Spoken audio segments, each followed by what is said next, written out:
Television ചർച്ചയുമായി ബന്ധപ്പെട്ട് channel ചർച്ചയിലെ ഒരു പ്രധാനപ്പെട്ട സ്വാഭാവികമായിട്ടും എല്ലാ രാഷ്ട്രീയ ചായ്വുകളോടുകൂടി തന്നെയാണ് അവതാരിക ഉൾപ്പെടെയുള്ള ആളുകൾ അവിടെ വന്നിരിക്കുന്നത് നമുക്ക് എല്ലാവർക്കും അറിയാമെങ്കിലും അവർ ചെയ്ത ഒന്നാമത്തെ ഒരു ഏറ്റവും വലിയ കുഴപ്പം കേരളത്തിൽ നമ്മൾ ഇന്ന് കാണുന്ന സംഘപരിവാർ നേതാക്കളെ പൊതുസമൂഹത്തിന് പരിചയപ്പെടുത്തി കൊടുത്തത് ഇത്തരത്തിലുള്ള ഒരു മാധ്യമ ചർച്ച തന്നെ ആണ് ഒന്നാമത്തെ ഒരു കാര്യം. ഈ ചാനൽ ചർച്ച ബാലൻസ് ചെയ്യുന്നു എന്നുള്ള രീതിയിലാണ് ഒരു ഇടതുപക്ഷത്തിന്റെയും വലതുപക്ഷത്തിന്റെയും അല്ലെങ്കിൽ കോൺഗ്രസിന്റെയും ഒരാളും പിന്നീട് ഒരു സംഘപരിവാറുമായി ബന്ധപ്പെട്ട അല്ലെങ്കിൽ BJP അനുഭാവി എന്ന നിലയിൽ ഒരാളെയും കൂടെ പ്രത്യക്ഷപ്പെടുത്തുകയാണ്.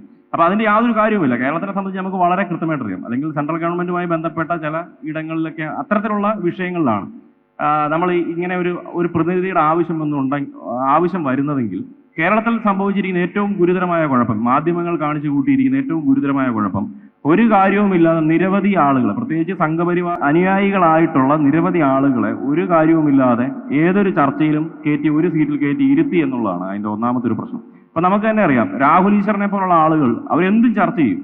അതാണ് നമ്മൾ അത്ഭുതപ്പെടുന്ന ഒരു കാര്യം. ഈ ലോകത്തിൽ നടക്കുന്ന എന്ത് സംഭവങ്ങളെ കുറിച്ചും, ഇപ്പൊ ന്യൂട്ടോണിയം ഫിസിക്സിനെ കുറിച്ച് പറഞ്ഞാൽ അങ്ങനെ വിളിക്കുകയും ചെയ്യും, പുള്ളിക്കാരൻ പോയി ചർച്ചയും ചെയ്യും. ജെൻഡർ ഇഷ്യൂ ആണെങ്കിലും ശബരിമല എന്ന് തുടങ്ങി എന്ത് കാര്യത്തിനെ കുറിച്ച് പറഞ്ഞാലും ഇദ്ദേഹത്തെയൊക്കെ വിളിക്കുക പതിവാണ്. അപ്പൊ ഇത്തരത്തിലുള്ള ഒരു സ്പേസ് ഉണ്ടാക്കി കൊടുത്തത് മാധ്യമങ്ങളാണ് എന്നുള്ളതാണ് ഏറ്റവും ഗുരുതരമായ ഒരു കുഴപ്പം.